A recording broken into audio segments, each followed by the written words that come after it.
Oke, nih gue udah di depan kontrakannya Mbak Dori ya. Jadi Mbak Dori itu udah di sana. Oh, ya. Jangan gitu dong. Ayo dong sini. Katanya nggak pede kenapa sih? Nggak pede, ya. Mbak. Tuh, ya. Tuh Mbak Dori. Lihat penampilannya kayak gitu. Aneh ya, bener. Tapi ya bener sih. Karena keanehan ini bukan aneh sih kalau bagi saya tuh dia tuh unik ya. Jadi unik. Gak tahu kenapa bisa dibilang unik.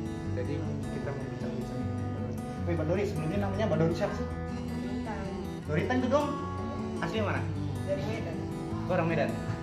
Sama kita sama-sama orang Sumatera. Saya dari Provinsi Bengkulu, kalau dia dari Medan ya. Kuliah dari sana. Teknik kimia. Teknik kimia D1, S1. D3 ya? D3 oke. Nih. Enggak menjanjikan ya penampilan kayak gini tapi D3 kimia, Bro. Oke, tapi sekarang gua mau tanya nih, umur berapa, Mbak? Bulan 11 ini 26. 26. Udah tua lu berarti. Ya. Kalau 26 berarti 94 ya? Gua 93, jadi cuma beda 1 tahun sama dia. Cuman gue pengen tahu apa ya, dari kata-kata Madori di status WA tuh saya pikir ini anak kok beda gitu. Gak tahu saya gak tahu kenapa, karena saya pikir kebanyakan orang tuh gak kayak dia, dan dia ini sangat mencolok saya pikir ya. Sampai-sampai dia bikin kayak gini nih. Orang-orang lain tuh apa ya, dianggap apa? Terus pokoknya dia bingung banget ya. Sekarang gue pengen tanya nih Mbak Dori ya. Kadang-kadang gue bisa baca pikiran seseorang dari pertanyaannya. Cita-cita masa tua apa? Iya, jadi kan semua orang tuh punya cita-cita buat masa tua. Nah, dari cita-cita masa tua Mbak Dori ini kira-kira. Nah, ya oke, menikmati hidup. Cuman kira-kira menikmati hidup di suatu tempat, bikin rumah di mana, jadi itu pasti ada tujuannya. Jadi kalau Mbak Dori gimana?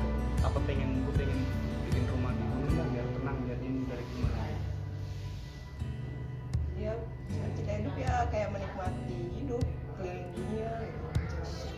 Keliling dunia, Bro. Dia punya cita-cita buat keliling dunia. Berarti sukses juga ya akhirnya. Cuman kayak gini. Berarti sama dia semua orang juga punya cita-cita buat masa tua. Yang pengen saya tanya, dari lulusan D3 tahun berapa? 2014 masuk 2012.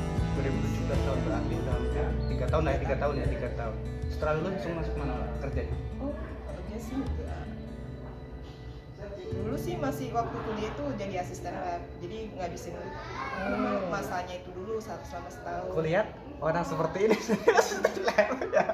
Jadi setelah itu Habis itu kan udah wisuda, Ah. itu sampai wisudanya kan di bulan 11 sampai bulan 2 dah. iya, Jadi asisten lab, habis itu langsung masuk ke pemerintahan desa. pemerintahan desa. Berarti pernah bekerja juga di pemerintahan desa. Tapi kenapa nih? Kira-kira saya punya pendidikan di 3 kok akhirnya malah masuk ke Sebelumnya pemerintahan desa. apa namanya, belum menemukan pekerjaan yang sesuai dengan jurusan, jadi ngambil peluang aja, Oh, cari-cari pengalaman. Tapi sebelum ini nih, sebelum apa ya, bincang-bincang kita lebih dalam, kira-kira Mbak Dori ini anak pertama atau Anak kedua. Anak kedua dari? 3 bersaudara. 3 bersaudara? Kakak yang pertama cowok apa cewek? Cowok. Cowok.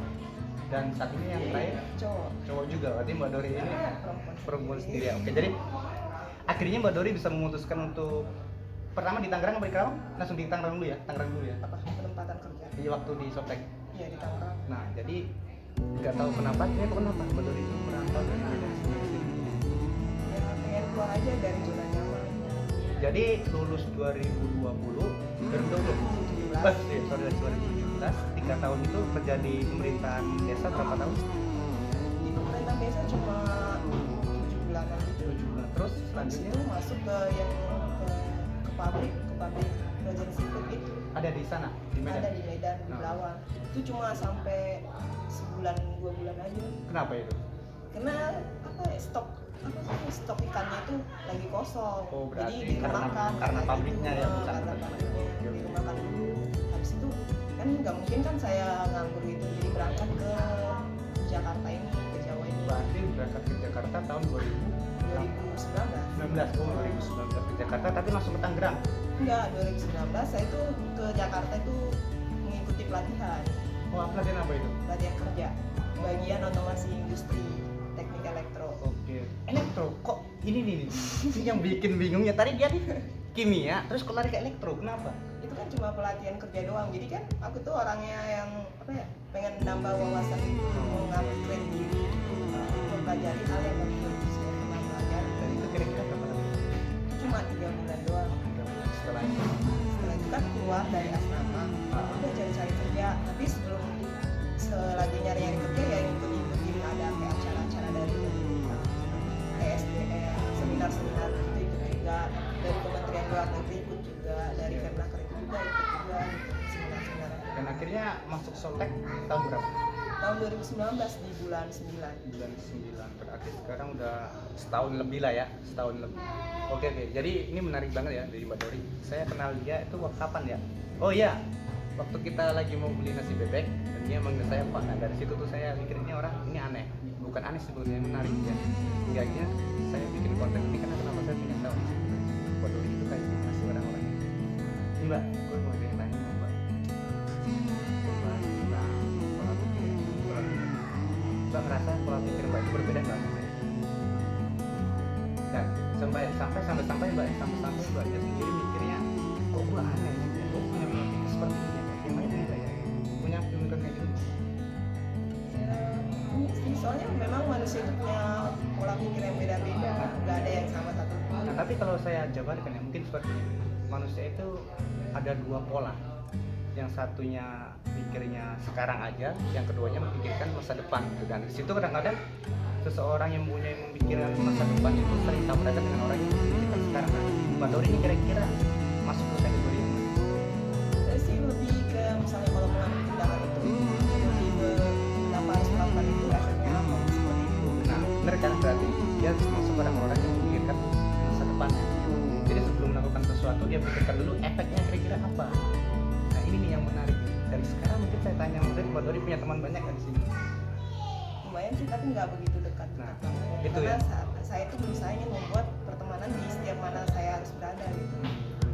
Karena kenapa ya? Mungkin orang-orang yang seperti ini bukan membatasi, tapi mereka memang hanya cocok dengan beberapa orang saja. Karena kenapa ya? Mungkin sering berbincang-bincang dengan seseorang, ternyata orang itu orangnya seperti ini, dan itu nggak nyambung bagi dia. Makanya orang-orang kayak dia ini ya terus lewat dari ini. Satu benar susah mencari teman, terus yang keduanya itu lebih enak menyendiri, seneng nggak sendiri, ya kan? Iya. Lebih menghabiskan waktunya Iya. sendiri seperti itu kan? Karena kenapa ya? Saya pikir ini sebenarnya nggak salah sih, dasar memang manusia itu ya itu dianugerahi dengan dua pola pikir seperti itu. Ada golongan orang-orang yang tadi saya bilang pola pikirnya seperti ini, dan pola pikirnya seperti ini, dan yang lebih sakitnya orang-orang yang kayak Mbak Dori ini, ya itu tadi bukan diajukan dari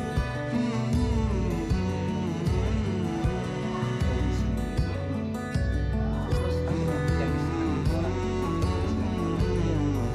makanya itu bukan seperti itu. Tapi inilah bener kayak yang Mbak Dori. Cuma Mbak Dori saya pengen tanya Mbak Dori, sering mengalami masalah apa di pekerjaan? Perbedaan pendapat sih sama rekan kerja gitu. Sering banget ya kayak gitu Iya. ya. Jadi contohnya Ji, contoh kecilnya kayak gimana? Ini gak usah tegang dong. Gak usah tegang ini yang bener. Gak usah cuma pengen bertanya-tanya biasa aja. Jadi gak usah tegang. Apa?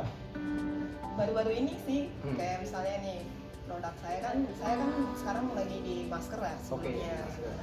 Jadi tuh produk lagi bermasalah. Produknya itu kan dari mesin utama Iya. dikirim ke welding. Kebetulan saya saat itu jaga welding. Oke. Terus saya tanya dong QC yang di mesin utamanya, ini kenapa begini produknya, kenapa pada keluar? Itu kan dikirim semangatnya. Saya udah cek QC-nya, QC-nya bukannya balas. Terus produk ada nemu lagi, produknya itu panjangnya itu kurang dari spek. Terus saya cek juga, saya selalu diskusi dengan QC-nya sebelum saya tanyakan ke atasan gitu. Cuma dia itu nggak balas, ya udah saya tanya dong atasan tindakannya gitu kan, karena kan ini produksi kan jalan terus, nggak bisa diberhentikan. Ya udah saya tanya atasan, atasannya lama balasnya. Pertama leadernya dulu kan, leader QC itu tanya ke supervisornya atau asmennya, dan saya tanya lama juga balasnya setelah produknya itu udah habis kemarin ke saya. Oke, terus? Tapi kan sebelumnya udah saya tanya ke sini, QC-nya itu ternyata ngasih tahu di grup bagian masker, dan dia tahu kalau saya itu udah nggak di situ lagi, nggak di dalam grup itu, tapi dia memberitahunya di situ. Tolong dong kasih tahu ke QC weldingnya kalau ada banyak produk yang kurang. Dia nggak ngasih tahu saya gitu. Oke, gimana? Sementara saya udah mengutamakan untuk berdiskusi dengan rekan kerjaan saya, tapi dia mengacukan saya kan seolah saya itu dianggap apa sama dia gitu. Jadi saya nggak suka dengan orang yang nggak mau bekerja kayak gitu sih. Kalau ternyata anak kerja gitu. Oke, jadi sebelumnya nih ya Mbak Dori ini kerja di PT Softtek Indonesia dan dia sebagian QC ya. Jadi QC itu seseorang yang ngecek produk itu bagus atau tidaknya untuk dijual gitu ya, dijual gitu. Jadi dan dia menemukan partner yang seperti itu. Pun sebenarnya bukan Mbak Dori aja sih, bukan Mbak Dori aja yang menemukan seperti itu ya. Banyak. Karena itu tadi saya ngomong, orang-orang seperti ini agak susah. Tapi sebenarnya satu mengutamakannya. Jadi dia itu jujur, dan dia itu sebenarnya nggak mau apa ya, nggak enakan gitu, nggak enakan, bener kan ya? Nggak enakan, bener. Kan? Jadi itu rasa itu yang bikin enak. Teman kita gimana? Karena kan sama-sama merantau, sama-sama cari kerja juga, sama cari duit. Gimana biar nggak ada masalah? Kita satu nggak tahu. Ternyata teman kita itu nggak tahu gimana, gitu kan? Ya juga kan. Kita udah menghargai dia, kenapa dia nggak bisa menghargai kita juga gitu? Jadi seperti itu ya. Jadi masalah yang paling sering kita alami. Saya sama Mbak Dori itu hampir sama, pola pikirnya sama. Hal yang paling sering kita alami seperti itu. Jadi kita ngerasa keenakan sama orang ini, ternyata setelah kita bela-bela ini biar kitanya gimana dari dengan dia, tapi ternyata kebalikan dari dia itu nggak ada sesuai dengan yang kita harapkan gitu ya. Makanya akhirnya mungkin kayak gini Mbak Dori, orang-orang yang seperti kita ini akhirnya bisanya memaklumi. Ya benar, akhirnya memaklumi. Ya udahlah, pola pikirnya seperti itu, kita seperti ini, nggak bisa kita kamu harus seperti ini, kamu harus nggak bisa kayak gitu. Jadi hal yang paling bisa kita bikin itu ya udah ya mau ya udahlah, dia belakangnya seperti itu, kita seperti ini gitu. Tapi bener aja orang-orang kayak kita ini nanti bakal menemukan gitu orang kayak gitu. Bener iya loh. Oke, jadi benar. Ini Dori gua tekan lihat ya, tekan banget ya, aduh ya ampun. Gimana? Ya, Ada jadi mana? oke lah ya, jadi sekarang kita tinggalkan sama pekerjaan topik. Mbak, kira-kira bakalan berapa lama untuk topik seperti ini? Karena saya yakin orang-orang seperti Mbak Dori ini gak bakalan mau kerja dengan tekanan yang seperti ini. Ya kan? Tapi kalau misalnya ada peluang, saya tuh selalu coba untuk ngambil peluang itu. Kan semua orang ingin menjadi yang terbaik sih. Tapi sebenarnya seperti itu kalau Mbak Dori. Ya ini cuma pengen tahu sesuatu yang belum pernah dia alami. Maksudnya dalam artian oke, gue masuk ke dalam pabrik. Nah, dalam pabrik ini kan ada sistemnya, ada sistem kayak manajer, terus ke bawahnya tata caranya kayak gitu. Dan mungkin yang dicari Mbak Dori sekarang ini mungkin pengetahuan dari situ. Iya benar. Iya kan? Saya ingin belajar aja gimana sih bener. tahapan sebuah di perusahaan itu, budaya kerjanya bagaimana. Nah, jadi itu ya hal yang menarik yang dipikirkan oleh orang-orang yang kayak Mbak Dori ini. Jadinya oke, gue kerja di pabrik, gue jadi buruh misalnya. Jadinya nggak akan selamanya mikir jadi buruh. Jadinya dia cari ada proses dari buruh seperti ini, cara kerja mereka seperti ini, yang dia dapat seperti ini, dan dalam tahapan itu ada di atasnya misalnya leader, terus ada lagi supervisor, dan itu cara kerjanya kayak gimana. Mungkin Mbak Dori akhirnya belajar dari situ juga. Tapi bener ya, kira-kira setelah nanti gue udah bosan kerja di pabrik seperti ini, cita-citanya bagaimana? Cita-citanya mau jadi bos juga dong. Wis, lu bisa bayangin orang seperti ini jadi bos ya, orang ini jadi bos. Tapi bener sih ya, kenapa ya? Mungkin sekarang kita dalam tahap yang kita sama-sama berada di pabrik yang manajemennya ya tahu ya kayak gimana ya kan, kita bisa sebutkan kita jadi manajemennya seperti itu. Dan mungkin yang kalau saya tiba kenapa sih saya nggak ada di seperti ini? Ini yang seperti kita ini loh yang dapat dari pabrik yang manajemennya seperti ini. Oh ini loh caranya pabrik yang dari kecil ingin berkembang seperti ini. Dan itu yang saya ambil dari pabrik yang sekarang. Coba dari